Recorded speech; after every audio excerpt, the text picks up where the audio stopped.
ছেলের স্কুলে হাতের কাজ দিয়েছি রুমাল। ছেলে বলছে মা আমাকে মন দিয়ে গেছে করতে।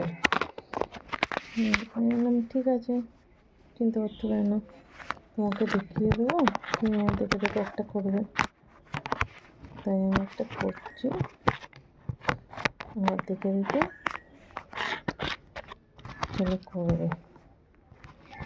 আমাদেরও যেমন স্কুলে করতে যেত, ঠিক সেরকমই।